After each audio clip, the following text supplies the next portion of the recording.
नहीं, बस अभी चालू कर रहा हूँ, हो गया चालू है। नमस्कार दोस्तों, कैसे हो आप लोग? Dear friends and followers, welcome back.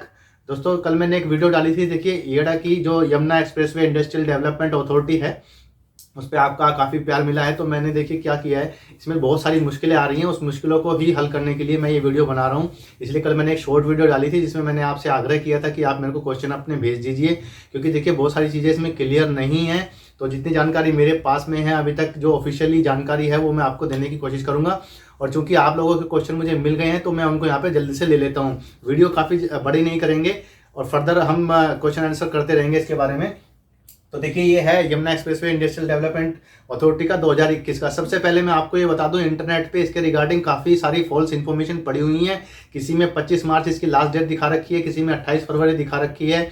तो ये सब गलत है। देखिए सबसे पहले मैं आपको बता दूं, ये 1 तारीख से स्टार्ट है, यानी कल से स्टार्ट हो गया 1 मार्च से, और इसकी जो लास्ट डेट है वो 30 मार्च है। इसके अलावा इसकी दूसरी कोई और ऑफिशियल इन्फॉर्मेशन नहीं है, ये मैं आपको क्लियर कर देता हूँ।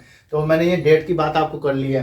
कोड की मैं बात कर लेता हूँ। देखिए जो कुछ सारी इसमें जो है ना थोड़ी सी प्रॉब्लम थी अथॉरिटी की तरफ से, तो उनका जो है रेरा का जो रजिस्ट्रेशन होता है कुछ प्लॉट्स के लिए वो नहीं हो पाया था। इसकी वजह से जो है ये डिले हो गया और आप लोगों को इसकी जो है इन्फॉर्मेशन नहीं मिल पा रही थी।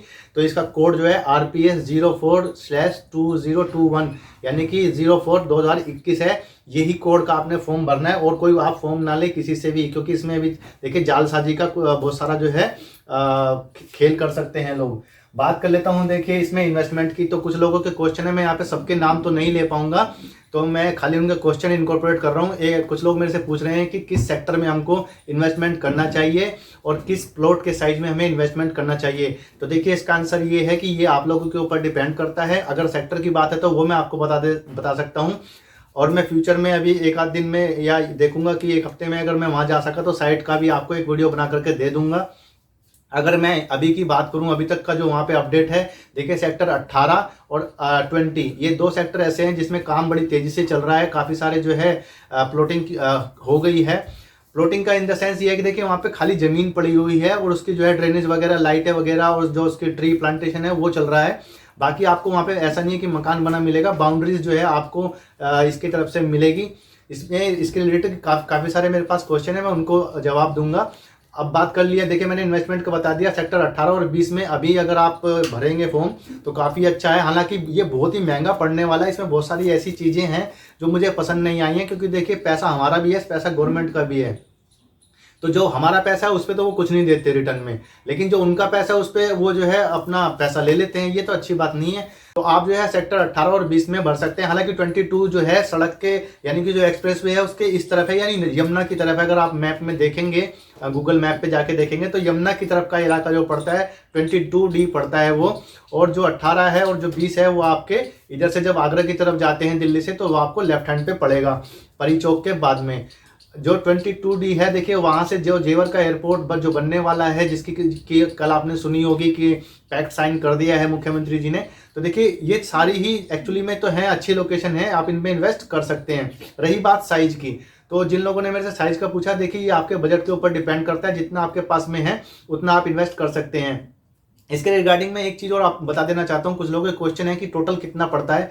तो देखिए जो 60 मीटर से 200 स्क्वायर मीटर तक के जो प्लॉट हैं उसमें आप 16,870 से गुणा कर लिए तो मोटा मोटी उसकी कॉस्ट हो गई। इसके बाद में देखिए क्या होता है, इसमें PLC चार्जेस लगते हैं, यानी प्रेफरेंस लोकेशन चार्जेस हैं, जो कि 5% करके हैं। जैसे कि किसी का कॉर्नर का प्लॉट निकलता है तो उसमें 5% आपको एक्स्ट्रा देना पड़ेगा, किसका, जो उसकी कॉस्ट आती है। एक होता है कि देखिए आपकी जो है 18 मीटर की अगर आपके घर के सामने सड़क आती है तो आपको 5% एक्स्ट्रा देना पड़ेगा।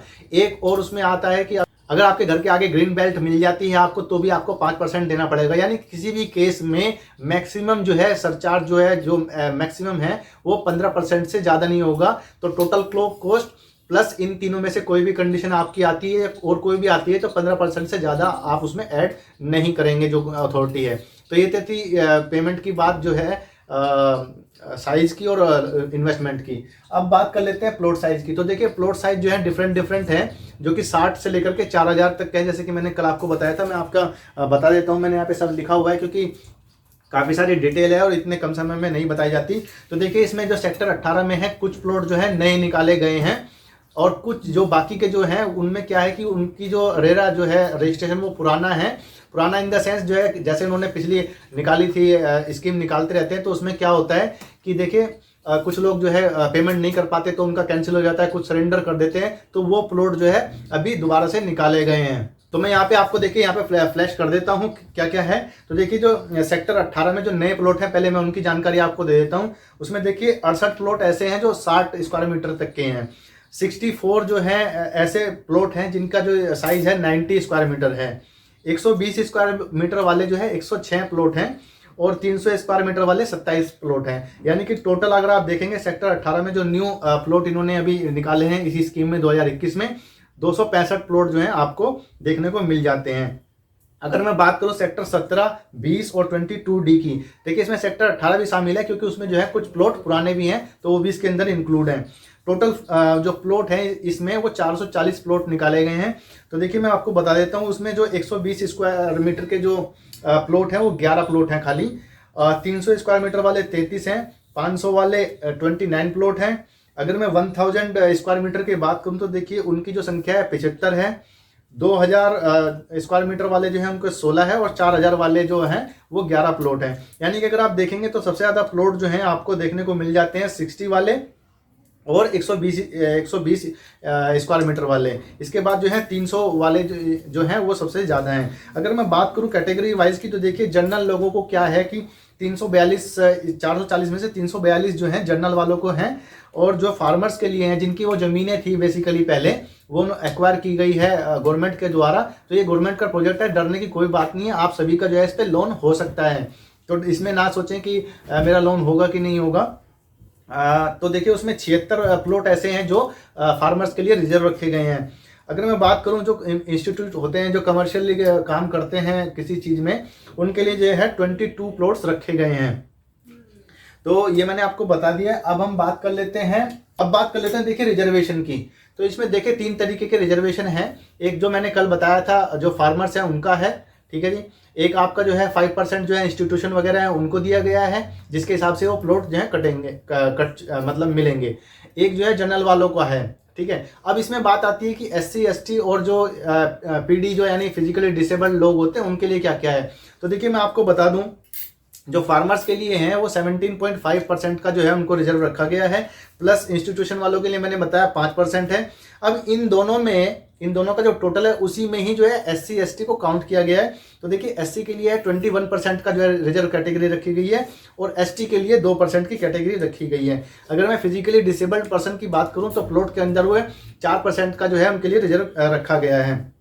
अब बात कर लेते हैं कि जो इसमें जो एलोकेशन होगी, तो अगर फॉर्म देखिए इस कैटेगरी के हिसाब से SC ST या PD के हिसाब से या फार्मर के हिसाब से उतने आ जाते हैं, तो जो जनरल वालों के लिए जो है प्लॉट जो है वो कम रह जाएंगे। लेकिन अगर ये लोग उतना नहीं भर पाते हैं तो वो जो इस कैटेगरी को जो रिजर्व कैटेगरी के हैं वो भी ट्रांसफ़र हो जाते हैं, यानी उनके नंबर बढ़ जाते हैं। जनरल वालों के लिए ऑप्शन उनकी जो है चांसेस बढ़ जाते हैं प्लॉट निकलने का। तो मेरे हिसाब से प्लॉट की जो कीमत है मोटा मोटी सस्ती है, लेकिन आपको पता है वहाँ पे प्रॉपर्टी के दाम कैसे हैं। अभी एयरपोर्ट आने के बाद में जो है उसके दाम और बढ़ जाएंगे, ये मैं आपको बता रहा हूँ। तो अब बात कर लेते हैं, ये मैंने रिजर्वेशन की बात करी है, अब बात कर लेते हैं पेमेंट की। तो देखिए मैंने कल भी बताया था पेमेंट के 3 ऑप्शन है। पहला है 100% है, दूसरा आपको जो है 40% पे आता है, तीसरा आपको 20% पे आता है। ये मेरी कल वाली वीडियो आप देख सकते हैं या इस वाली में मैं आपको बता देता हूँ। तो ड्रॉ भी जो है इसी पेमेंट के हिसाब से होंगे। वो कैसे होंगे, अगर आप फॉर्म के अंदर में टिक करते हैं पहला ऑप्शन, तो देखिए आपको क्या करना पड़ेगा। जब आपका जो है ड्रॉ निकल जाता है तो आपको जो है रजिस्ट्रेशन फीस प्लस यानी कि 100% जो रजिस्ट्रेशन फीस जो है इसकी 10% होती है, या तो आप अभी दे दें या फिर आप बाद में दे दें। तो जो पहला ऑप्शन टिक करेंगे यानी ये मान के कि मेरा ड्रॉ निकल जाता है तो मैं 100% पेमेंट कर सकता हूँ विदिन 60 डेज, तो आपका ड्रॉ पहले निकलेगा। सेकंड ड्रॉ वाले हैं जिसमें देखिए आपको जो है 10% अभी दे देना है। कैसे देना है वो भी मैं आपको बताऊंगा, और फॉर्म कहाँ से मिलेगा वो भी बताऊंगा। ये बहुत बड़ी समस्या अभी चल रही थी 2-3 दिनों से, ये ऑफिशियली जो है लॉन्च नहीं हुई थी। तो मैं बता रहा हूँ आपको पेमेंट का ऑप्शन। तो पेमेंट प्लस ड्रॉ ये दोनों एक ही जैसी चीज़ें हैं। तो दूसरा जो ड्रॉ होगा वो सेकंड ऑप्शन वालों के लिए होगा। जो थर्ड ड्रॉ होगा वो होगा मतलब सेम डे, लेकिन प्रेफरेंस दी जाएगी पहला, दूसरा और तीसरा। तो अगर मान लीजिए पहले वाले में किसी का निकल जाता है तो दूसरे वालों के चांस कम होंगे, फिर तीसरे वालों के चांस और कम हो जाएंगे। बेसिकली ये मेरा कहना है। अब मैं बात कर लेता हूँ इसमें, देखिए जो लोन की भी है, ये आईसीआईसी बैंक इनका जो है ऑफिशियल पार्टनर है बैंकिंग का, वो लोन भी दे रहे हैं। कितने बैंक है पूरे इंडिया के अंदर में, कहाँ से आप इसको लोन अवेल कर सकते हैं, वो भी मैं आपको बताऊंगा। तो ये पेमेंट के ऑप्शन थे, 3 ऑप्शन मैंने बताए हुए हैं।